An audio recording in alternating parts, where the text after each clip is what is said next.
성원이 되었으므로 제3차 본회의를 개의하겠습니다. 국민의힘의 대표 연설을 듣도록 하겠습니다. 장동혁 국민의힘 대표 나오셔서 연설해 주시기 바랍니다. 존경하는 국민 여러분, 우원식 국회의장과 동료 의원 여러분, 김민석 국무총리와 국무위원 여러분, 국민의힘 당대표 장동혁입니다.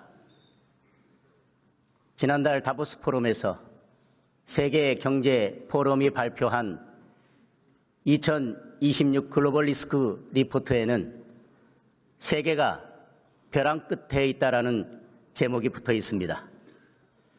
1,300명의 세계 각계 전문가를 대상으로 한 설문에서 향후 2년간 세계가 안정될 곳이라고 응답한 비율은 10%밖에 되지 않았습니다.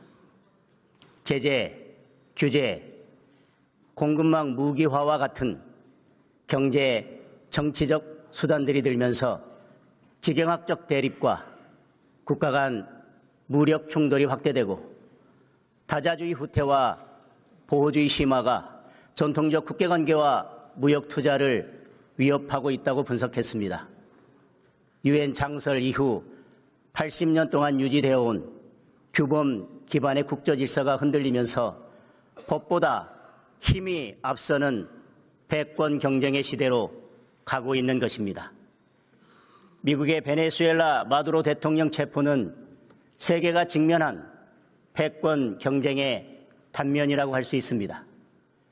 베네수엘라는 중국이 남미의 영향력을 확대하는 베이스 캠프 역할을 해왔습니다. 중국은 베네수엘라 수출 원유의 80%를 수입하고 중국 위안화로 석유 거래를 해서 미국의 페트로달러 체제를 위협하기도 했습니다. 통신망과 주민 감시 시스템, 군사 방공망에 이르기까지 마두로를 등에 업은 중국의 영향력은 막강했습니다. 미국은 마두로 체제를 무너뜨림으로써 베네수엘라에 대한 중국의 영향력을 사실상 제거했습니다. 결국 베네수엘라 사태는 남미에서 중국의 영향력 확대를 막기 위한 미국의 패권주의 전략으로 봐야 할 것입니다. 한치 앞을 볼 수 없는 이란 사태 역시 미국과 중국의 지경학적 패권 구도에 주목해야 합니다. 미국은 이란 정부의 강제 진압을 인권 탄압으로 규정하여 대규모 함대를 파견하고 하메네이 정권 제재에 나섰습니다. 이란 사태가 장기화되거나 네임 체인지로 이어질 경우 가장 직접적인 타격을 받는 나라는 중국이 될 것입니다. 현재 중국의 전체 원유 수입 가운데 이란산 원유가 10% 안팎을 차지하고 있습니다.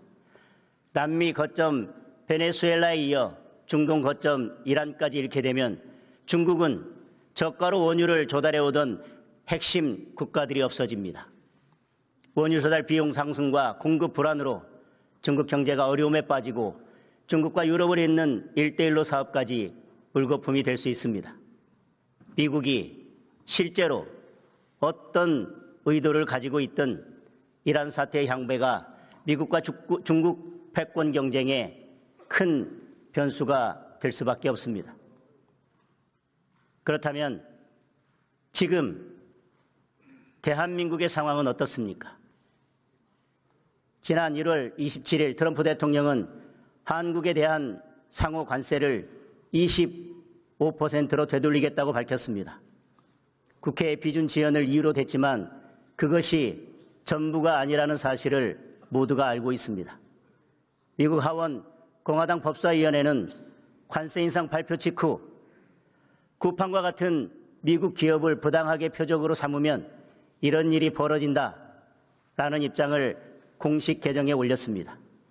미국 벤스 부통령은 김민석 총리에게 쿠팡 사태부터 따졌고 트럼프 2기 인수위에도 관여했던 조 론스데일 펠런티어 창업자는 이재명 대통령이 중국의 이익을 위해 한국 근로자들과 성장 무역 관계를 희생할 것인지 결정해야 한다라고 주장했습니다. 쿠팡 사태가 한 기업의 문제를 넘어 통상 마찰의 뇌관이 된 것입니다. 이는 미국과 중국의 패권 경쟁 tum바구니에서 대한민국의 선택을 묻는 상징적인 사건이라고 할 수 있습니다. 미국은 쿠팡에 대한 과도한 제재가 중국 시커머스의 한국 시장 잠식으로 이어질 것이라는 우려를 드러내고 있습니다. 동맹국인 한국의 데이터 주권, 유통 주권이 중국으로 넘어갈 수 있다고 보고 있습니다. 이를 미국의 이익에 반하는 중대한 침해라고 인식하고 있습니다. 물론 쿠팡의 개인정보 유출은 비판받아 마땅하고 상응하는 처벌이 이루어져야 합니다. 하지만 어설프고 감정적인 접근으로는 국익도 국민 안전도 지켜낼 수 없습니다. 지금 미국은 자국의 이익을 지키기 위해서라면 가능한 모든 수단을 동원하고 있습니다. 더불어민주당이 일방 통과시킨 정보통신망법 개정안에 대해 미국 국무부는 미국 기반 온라인 플랫폼 사업에 부정적인 영향을 미치고 표현의 자유를 약화시킬 수 있다면서 공식적인 반대 입장을 내놓았습니다. 트럼프 대통령의 최측근 인사로 알려진 데이비드 sak스 백악관 AI 가상화폐 차르는 무역 제재, 비자 발급 거부 등 모든 수단으로 맞서야 한다는 강경한 주장까지 내놓았습니다. 결국 이러한 일련의 흐름이 복합되어 트럼프 대통령의 관세 압박을 불러온 것입니다. 베네수엘라는 델타 포스를 보내고 이란에는 함대를 보냈지만 한국에는 관세 폭탄을 떨어뜨린 것입니다. 대무역 의존도가 높은 우리로서는 이러한 비군사적 제재가 훨씬 더 심각한 타격이 될 수 있습니다. 당장 지난해 현대 기아 자동차는 25% 관세를 적용받는 동안 7조 2천억 원의 천문학적인 관세 비용을 감당해야 했습니다. 통상 협상을 제대로 매듭짓지 못하면 우리 경제는 치명상을 입게 될 것입니다. 미국의 자국 우선주의가 옳으냐 그르냐 그런 문제를 따질 상황이 아닙니다. 눈앞에 닥친 현실을 인정하고 서둘러 대책을 세워야 합니다.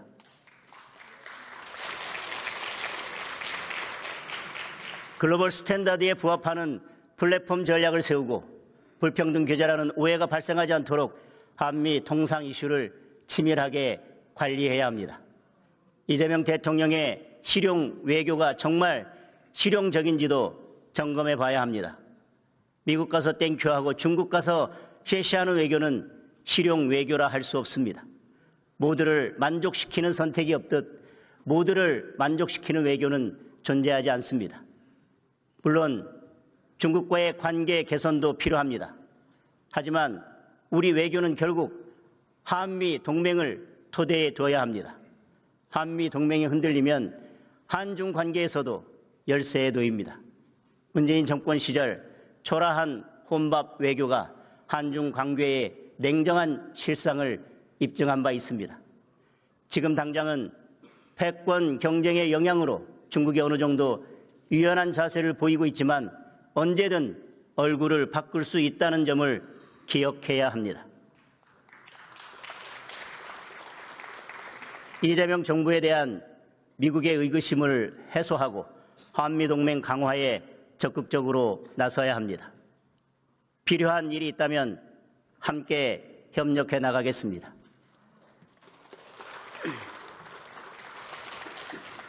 우크라이나 전쟁이 끝나면 미국이 주도하는 재건 사업이 시작될 것입니다. 대한민국의 참여를 확대하는 것이 한미동맹 강화는 물론 우리 국익을 늘리는 길이 될 것입니다. 트럼프 정부가 공을 들이고 있는 알래스카와 그린란드 개발에도 대한민국이 참여할 길을 열어야 합니다. 국민의힘도 할 수 있는 역할을 찾을 것입니다. 패권 경쟁의 속도가 높아질수록 국방의 중요성은 커집니다. 하지만 이재명 정권은 국방을 강화하기는커녕 우리 군의 전투력을 약화시키고 국방 시스템을 스스로 무너뜨리고 있습니다. 1조 3천억 원에 달하는 국방비 미지급 사태가 벌어졌습니다. 장병들에게 총 대신 3단봉을 들라는 지시를 내렸습니다. 남북 대화에 장애가 된다면서 한미연합훈련을 축소하거나 중지하려 하고 있습니다. 단 한 번도 멈추지 않았던 대북 방송의 전원도 꺼버렸습니다. 더 나아가 이재명 대통령은 임기 내 전작권 환수를 주장하고 있습니다. 전작권 전환은 권한이 아니라 책임을 넘겨받는 것입니다. 이를 감당하려면 막대한 규모의 국방비 인상 등 현실적으로 여러 부담이 뒤따를 수밖에 없습니다. 국민 생명을 담보로 국방을 실험할 수는 없는 일입니다. 남북 관계에 대한 이재명 대통령의 왜곡된 시각부터 바로 잡아야 합니다. 우리가 오랜 시간 북한에 대해 군사적 공격 행위를 해서 북한에서 엄청 불안했을 것이라는 대통령의 발언에 국민은 귀를 의심할 수밖에 없었습니다. 실언이라고 믿고 싶습니다. 실제로 대통령이 저런 인식을 갖고 있다면 그 자체로 우리 안보에 심각한 위협입니다. 이재명 대통령은 우리 영토와 국민을 보호할 책무를 지닌 대한민국 대통령입니다. 북한의 입장이 아니라 우리 국민의 입장에 서길 바랍니다. 국민의힘은 국민의 자유와 안전을 지키고 올바른 남북관계를 세우는 데 힘을 쏟을 것입니다. 이 정권이 외면하고 있는 북한 인권 문제, 국민의힘이 시민사회, 국제사회와 힘을 모아 챙기겠습니다. 장기적이고 합리적인 전작권 전환 스케줄을 우리 당 차원에서 준비하여 제시하겠습니다.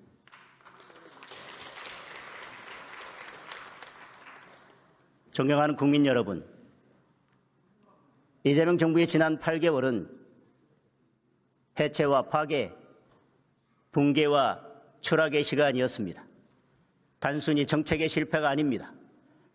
헌정 질서를 해체하고 사법 질서를 파괴하고 있습니다. 시장 경제는 붕괴되고 민생 경제는 추락하고 있습니다. 정부를 이기는 시장은 없다라는 대통령의 발언은 시장 경제를 바라보는 이 정권의 시각을 그대로 드러냅니다.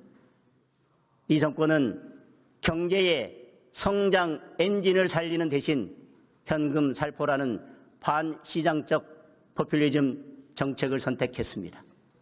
시장 경제의 원칙을 부정하고 이재명식 기본 사회로 가는 확장 재정을 밀어붙이고 있습니다. 그 결과는 어떻습니까?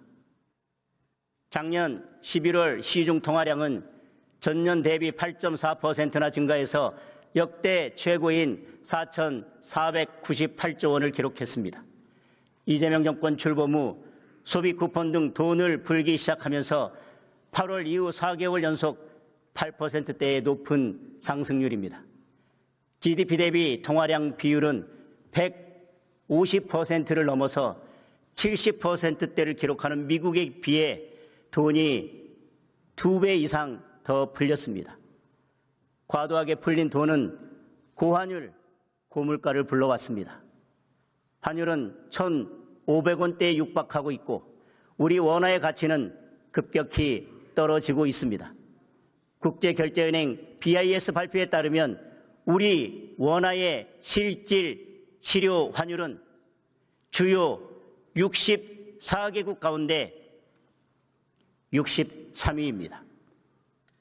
2024년 이후 선진국과 신흥국 모두 통화가 안정됐지만 원화 가치는 10% 넘게 떨어져서 2009년 글로벌 금융위기 이후 최저 수준으로 폭락했습니다. 환율 폭등으로 수입 물가는 6개월 연속 상승하고 있고 중소기업들은 원가 상승에 직격탄을 맞고 있습니다. 물가는 천정부지입니다. 쌀값은 전년 대비 18.9%나 올랐습니다. 사과 19.6%, 귤 15.1% 등 과일값도 크게 올랐고 돼지고기, 소고기도 4% 넘게 올랐습니다. 경유 10.8%, 휘발유 5.7% 등 기름값도 크게 올랐습니다. 삼겹살, 김밥, 쌀국수 같은 서민 외식 물가도 5%대의 높은 인상률을 기록했습니다. 과도하게 풀린 돈에 무모한 부동산 정책이 더해지면서 주거 비용도 치솟고 있습니다. 지난달 서울 아파트 평균 매매 가격은 1년 전보다 무려 19.3%나 오른 15억 2,162만 원을 기록했습니다. 평균 전세 가격도 6억 6,948만 원으로 1년 전보다 5.8%나 뛰었습니다. 월세가 급격히 늘어 주택월세 비중이 62.7%까지 치솟았고 서울 아파트 월세 가격은 1년 사이에 13만 원 이상 올라 평균 147만 6천 원을 기록했습니다. 집을 팔기도 어렵고 사기는 더 어렵고 전세는 사라지고 월세는 폭등하는 3중 4중의 부동산 대란이 벌어지고 있습니다. 그런데도 이재명 대통령은 틈만 나면 추경을 거론하며 돈을 더 풀 궁리만 하고 있습니다. 뿌릴 돈이 부족하니 이제 설탕세까지 걷겠다고 합니다. 소금세, 김치세까지 나오지 않을까 걱정입니다. 이미 우리는 과도한 돈 풀기의 역습을 경험하고 있습니다. 소비 쿠폰에 잠시 좋았던 국민은 폭등한 물가로 몇 배의 혹독한 고통을 겪고 있습니다. 통화량 증가로 인한 고환율과 원화 가치 하락은 우리 경제의 기초 체력을 약화시키고 있습니다. 만약 이재명 대통령이 지방선거를 앞두고 또다시 매표용 돈 풀기에 나선다면 우리 경제는 회복이 어려운 치명상을 입을 수도 있습니다. 지금 정부가 해야 할 일은 현금 살포가 아니라 물가, 환율, 부동산 같은 기본부터 챙기고 서둘러 산업구조 혁신에 나서는 것입니다.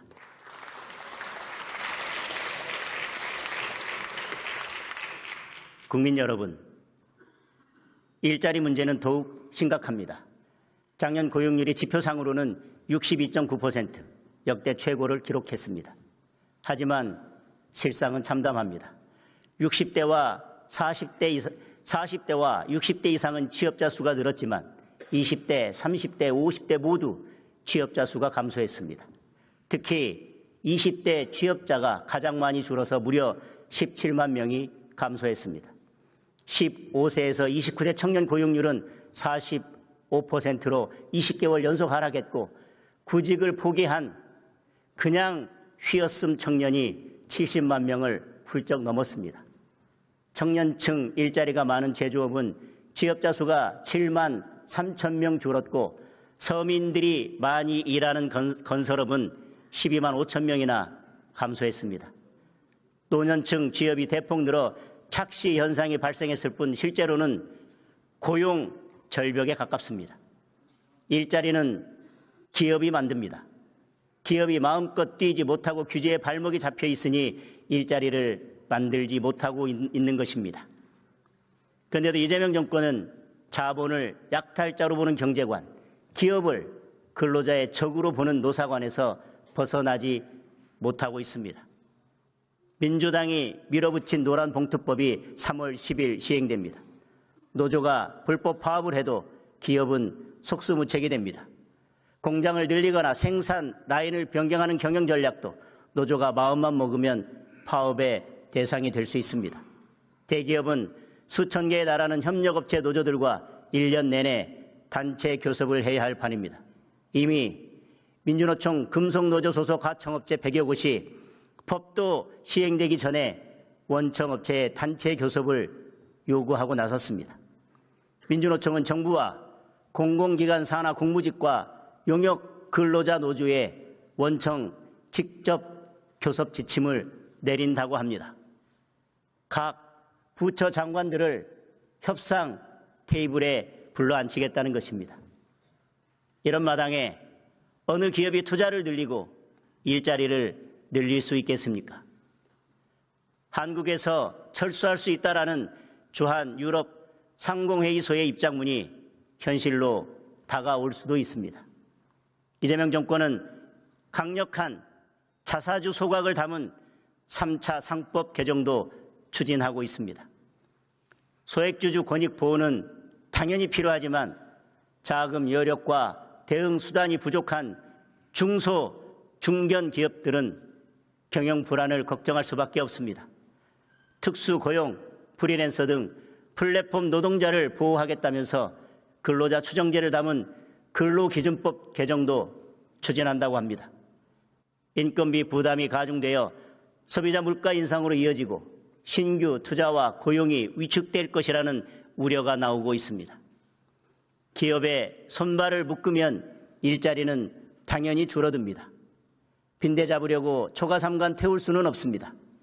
국민의힘은 노란봉투법 시행을 1년 유예하는 개정안을 당론으로 발의했습니다. 상법과 근로기준법도 변화하는 현실에 맞춰서 근로자를 보호하면서도 기업의 어려움을 줄이는 방향으로 대안을 마련하겠습니다.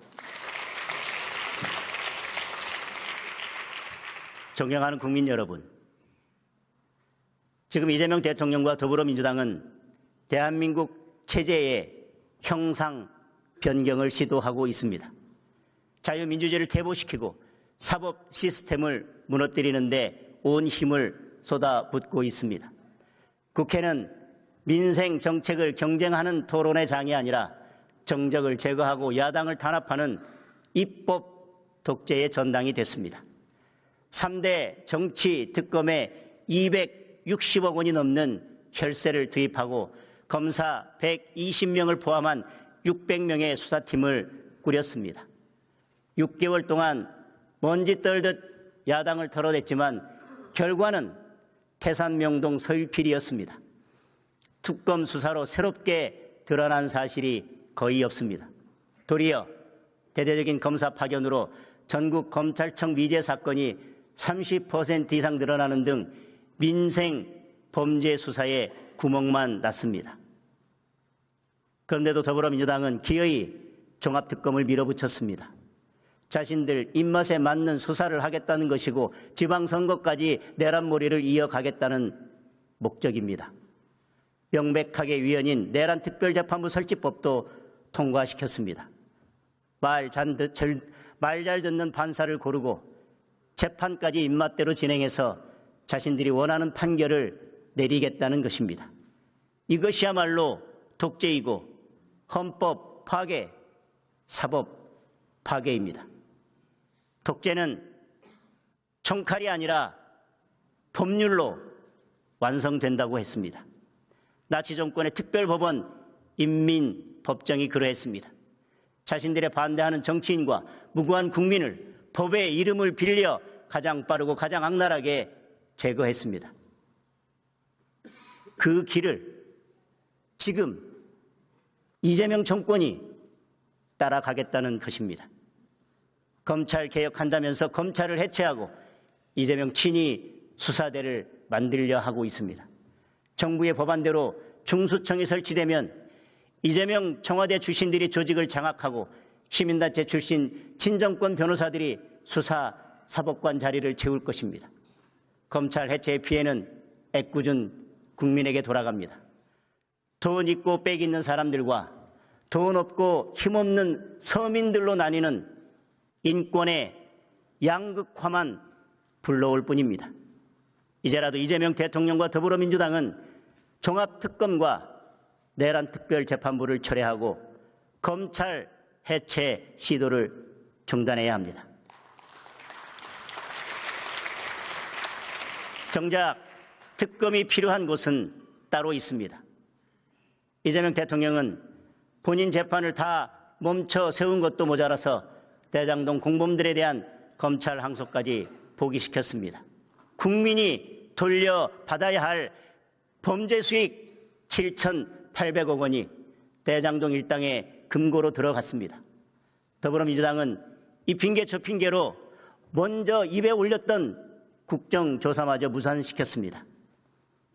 외압을 행사한 혐의로 법무부 장관까지 고발됐지만 아직 수사 시작조차 하지 않고 있습니다. 더불어민주당 인사들이 통일교에서 돈을 받았다는 증언이 나왔는데도 민중기 특검은 공소시효가 다 될 때까지 덮고 뭉갰습니다. 국민의힘은 당사를 압수수색해서 당원 명부까지 가져가면서 민주당은 당사 근처에도 가지 않았습니다. 더불어민주당의 공천 뇌물 사건 역시 증거와 증언이 차고 넘치는데도 수사는 제자리입니다. 정상적인 수사라면 관련자 모두 진작 구속됐어야 합니다. 비리를 알고도 덮은 김현지 부속실장과 이재명 대통령, 민주당 지도부까지 모두 수사를 해야 하는 사건입니다.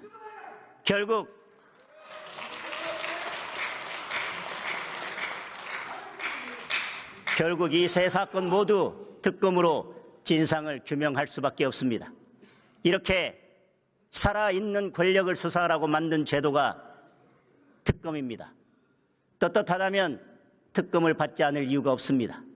특검을 거부한다면 스스로 범인임을 자백하는 것입니다. 종합특검이 아니라 항소 포기 특검, 민주당 통일교 게이트 특검, 민주당 공천 뇌물 특검, 3대 특검을 실시해야 합니다. 국민의힘은 3대 특검을 끝까지 관철시킬 것입니다.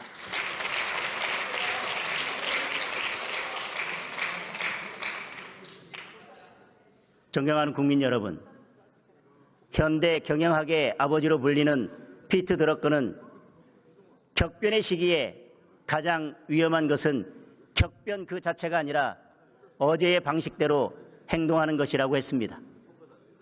이재명 정권은 어제에 머물러 있지만 대한민국은 내일로 나아가야 합니다. 국민의힘이 내일로 가는 길을 앞장서서 열겠습니다. 먼저 노력이 빛나는 나라를 만들겠습니다. 이재명 정권은 노력하면 바보가 되는 나라를 만들고 있습니다. 국민의힘은 땀 흘려 노동한 국민이 더 큰 경제적 풍요를 누리고 치열한 경쟁에서 더 나은 성과를 거둔 사람들이 더 좋은 직장, 더 많은 소득을 얻을 기회를 가지는 나의 노력이 성공으로 돌아오는 나라를 만들겠습니다. 이를 위해 노동이 존중받는 사회를 열어갈 것입니다. 9to6 연공서열 중심의 경직된 노동시장으로는 자율과 창의가 중시되는 AI 시대에 살아남을 수 없습니다. 노동시장의 유연성을 높이는 동시에 기업의 고용 책임을 강화하고 거대 노동조합의 투쟁 일변도 체질도 개선해야 합니다. 국민의힘은 노동의 가치를 높이는 정책에 집중하겠습니다.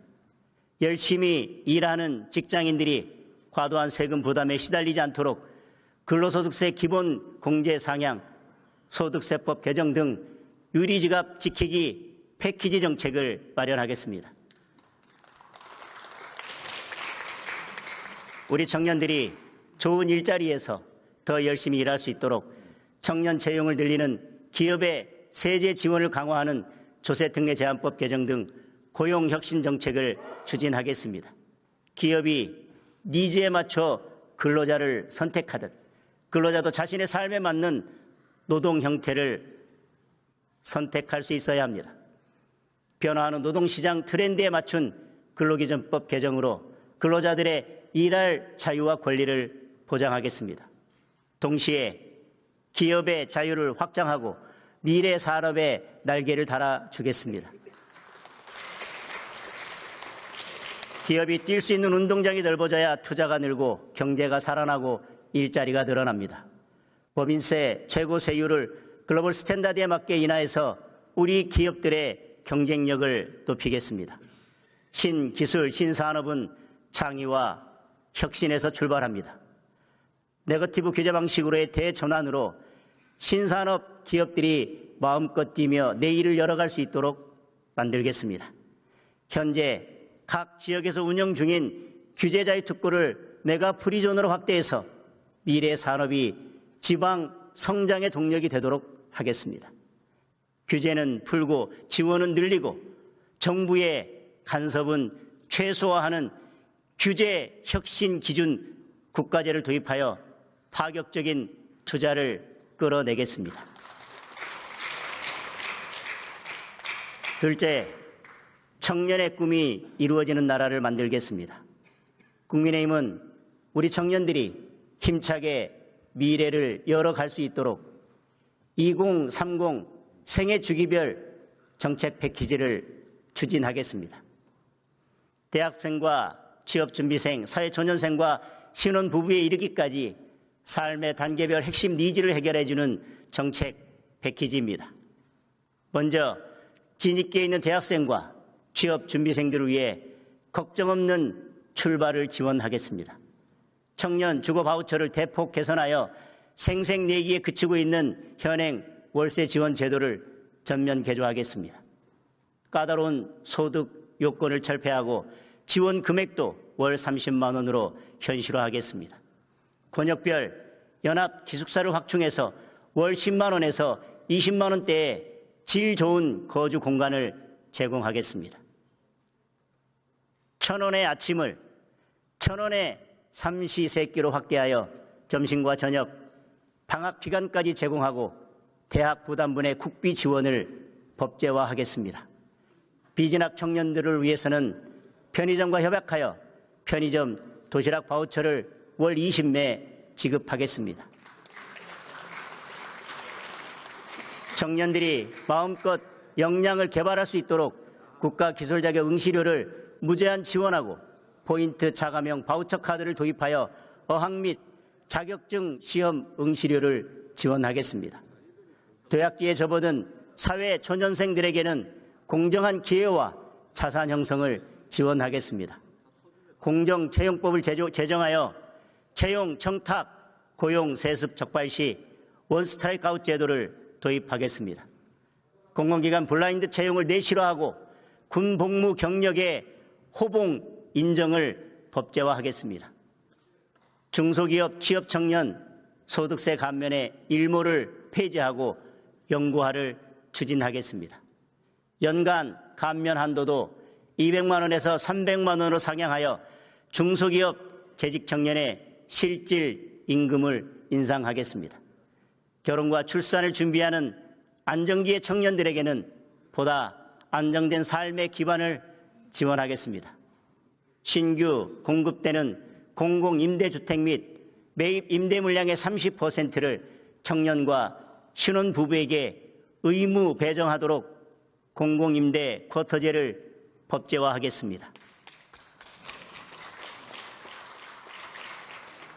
공공임대 입주 시 보증금을 전액 1% 저리 대출로 전환하거나 보증금 없이 월세만 내는 모델을 도입하겠습니다.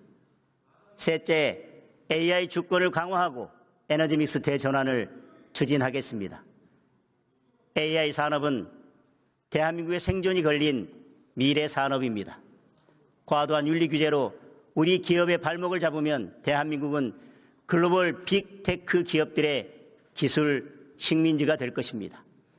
규제에 갇힌 AI 산업과 데이터 산업의 족쇄를 풀고 원전 생태계 활성화에 정책을 집중하겠습니다. 글로벌 스탠다드에 맞춰 규제를 혁파하고 우리나라가 글로벌 스탠다드를 선도할 수 있도록 외교적, 산업적 지원도 함께 펼치겠습니다. 최근 현대자동차의 휴머노이드 로봇 아틀라스를 둘러싸고 현대판 러라이트 논쟁이 거세게 일어나고 있습니다. 기계를 파괴해도 산업혁명을 막을 수 없었듯 AI와 로봇으로 가는 노동시장의 미래를 거역하기는 어렵습니다. 근로자들의 일할 권리가 일방적으로 박탈되어도 안 될 것입니다. 우리 근로자들이 더 안전하고 더 가치 있는 일을 할 수 있도록 공정한 전환의 사다리를 놓아야 합니다. 국민의힘은 인간의 존엄과 노동의 가치를 지키면서 기계와 협력하여 더 풍요로운 미래를 만들 수 있는 새로운 길을 찾겠습니다. 전 세계가 앞다퉈 경쟁하고 있는 소형 모듈 원자로 SMR 육성을 위해 경쟁국들을 능가하는 제도적 지원책을 마련하겠습니다. 전기 출력 300메가와트 이하의 소형 모듈 원자로에 대해 명확한 정의를 신설하고 대형 원전과 차별화된 유연한 안전규제 기준을 적용하겠습니다. 표준 설계 인가와 건설허가 심사를 통합하거나 병행 처리하여 통상 10년 이상 걸리는 건설 기간을 획기적으로 단축할 것입니다. 한국형 ISMR의 실증을 위해 SMR 규제 자유 특구를 지정하여 기술 개발과 상용화의 속도를 높이겠습니다. 이는 우리 기업의 수출 경쟁력을 높이는 강력한 무기가 될 것입니다. 넷째, 인구 위기 극복을 넘어 인구혁명을 이뤄내겠습니다. 청년들이 결혼하지 않고 아이를 낳지 않는 이유는 집값이라는 거대한 장벽과 아이를 낳으면 가난해질 것이라는 두려움 때문입니다. 출산이 경제적 부담이 아니라 경제적 기회가 되도록 발상을 완전히 바꾸어야 합니다. 신혼 혼인신고일 기준 3년 이내에 무주택 신혼부부를 대상으로 가족 드림 대출을 시행하겠습니다. 헝가리는 결혼하면 대출해주고 아이를 낳으면 탕감해주는 정책으로 혼인과 출산을 획기적으로 늘렸습니다. 우리라고 못할 이유가 없습니다. 최대 2억 원 한도의 주택 구입 및 전세 자금을 1% 초저금리로 대출해주고 첫째 출산 시 이자 전액 면제, 둘째 출산 시 대출 원금의 30% 탕감, 셋째 출산 시 대출 원금 전액을 탕감하는 파격적 제도입니다. 주택 도시기금 여유 자금을 재원으로 최우선 활용하고 필요한 경우 인구혁명 특별 회계를 신설하겠습니다. 이는 비용이 아니라 대한민국을 지속 가능하게 만들 가장 확실한 투자가 될 것입니다. 프랑스는 가족이 많을수록 세금을 깎아줍니다. 국민의힘은 한국형 가족 세율 제도를 도입하겠습니다. 소득을 가족수로 나누어 세율을 적용하는 방식으로 다자녀 가구의 세금 부담을 획기적으로 줄이겠습니다. 다섯째, 지방 소멸을 극복하는 지방혁명을 일으키겠습니다. 지방 소멸을 막는 것은 청사가 아니라 회사입니다. 기업이 지방으로 내려가면 법인세를 제로로 만들겠습니다. 지방으로 이전하여 10년 이상 고용을 유지한 기업주에게는 가업 상속세를 전액 면제하여 지방을 기업의 천국으로 만들겠습니다. 청년들이 지방을 주저하는 가장 큰 이유는 교육과 의료입니다. 교육발전특구가 내실 있게 자리 잡을 수 있도록 국회에 계류 중인 특별법 통과부터 챙기겠습니다. 의료개혁의 오류를 바로잡고 폭넓게 의견을 수렴하여 지역의료 개선을 적극 추진하겠습니다. 지방을 떠나는 곳에서 머무는 곳으로 바꾸겠습니다. 서울 사람이 지방에 집을 사면 투기꾼 취급하고 징벌적 세금을 매기는 정책으로는 지방의 빈집을 채울 수 없습니다. 수도권 은퇴자들이 여유 있는 청장년들이 지방의 세컨드홈을 마련할 수 있게 해줘야 합니다. 국민의힘은 지방 활력형 세컨드홈 정책을 추진하겠습니다. 6억 원 이하의 주택을 지방에 취득하면 세금 걱정 없이 주말 농장도 하고 개인 작업실도 만들 수 있게 길을 터주겠습니다. 낡은 빈집을 고쳐서 살겠다면 리모델링 비용을 국가가 지원하겠습니다.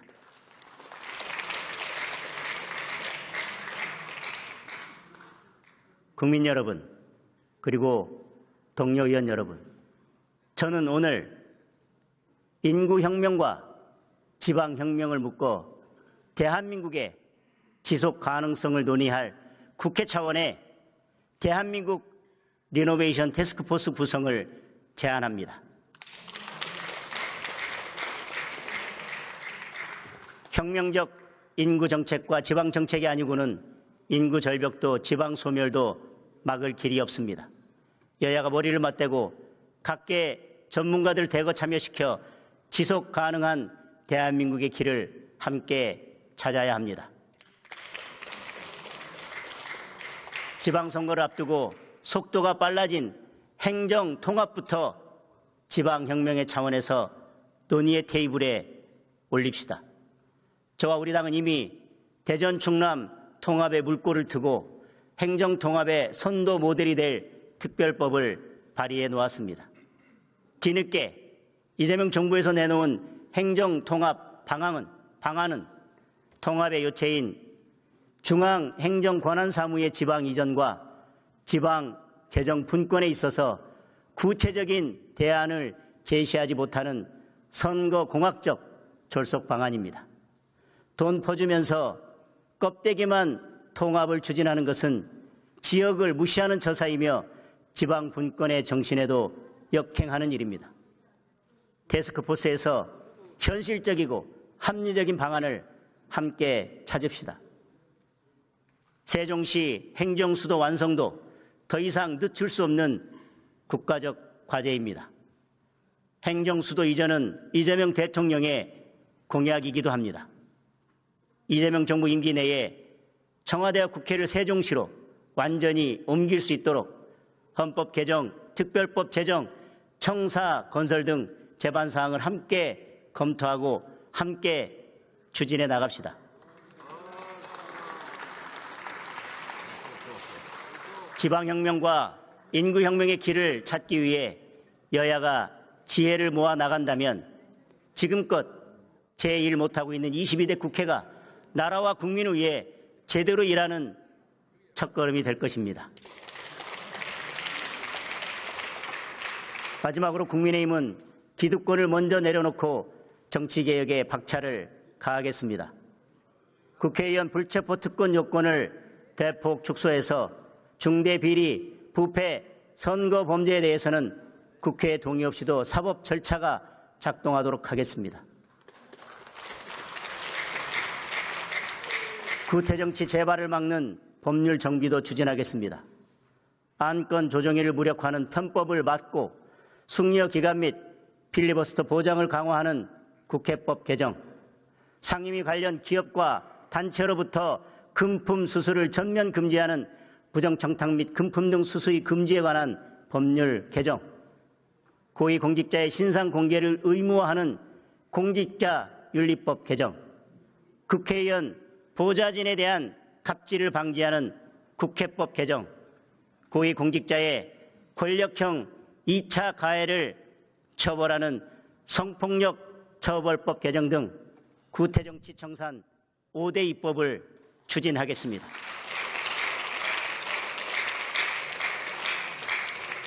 이와 함께 선거 연령을 16세로 낮추는 방안을 선도적으로 추진하겠습니다.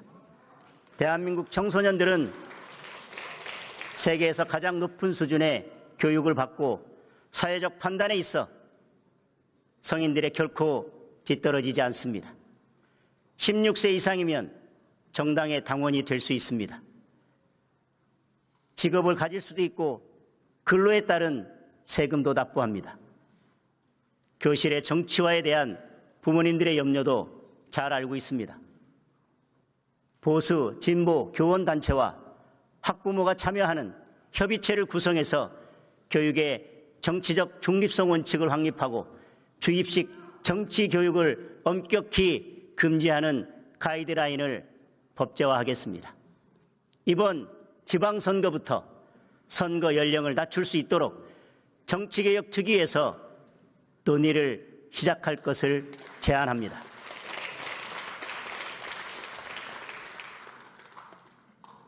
국민 여러분, 저는 오늘 이재명 대통령에게 다시 한번 영수회담을 요청합니다. 지금은 이재명 정부의 골든타임입니다. 더 이상 허비할 시간이 없습니다.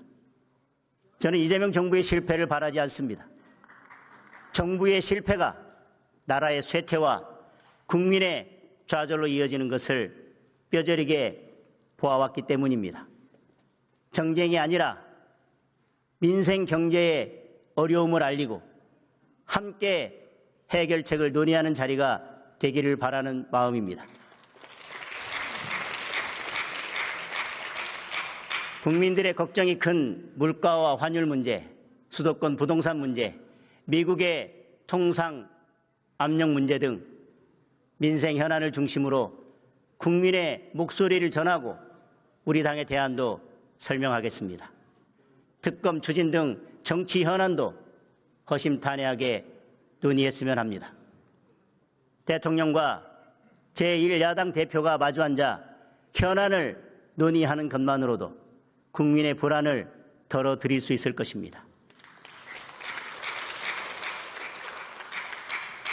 대통령께서 야당 대표 시절에 8차례나 영수회담을 제안한 것도 그런 이유였을 것이라고 생각합니다. 존경하는 국민 여러분, 미래학자 엘빈 토플러는 미래는 예측하는 것이 아니고 상상하는 것이라고 했습니다.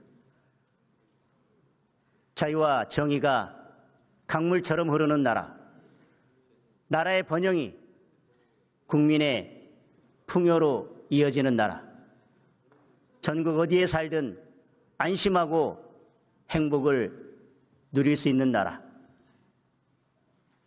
남북이 하나 되어 더 큰 미래로 웅비하는 나라, 제가 상상하는 대한민국의 미래입니다.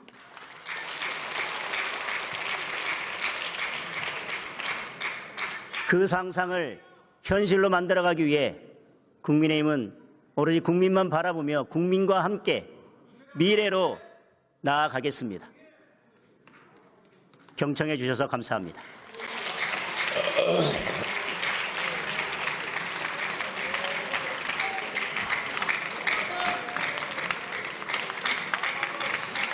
장동혁 대표 수고하셨습니다. 오늘 회의는 이것으로 마치겠습니다.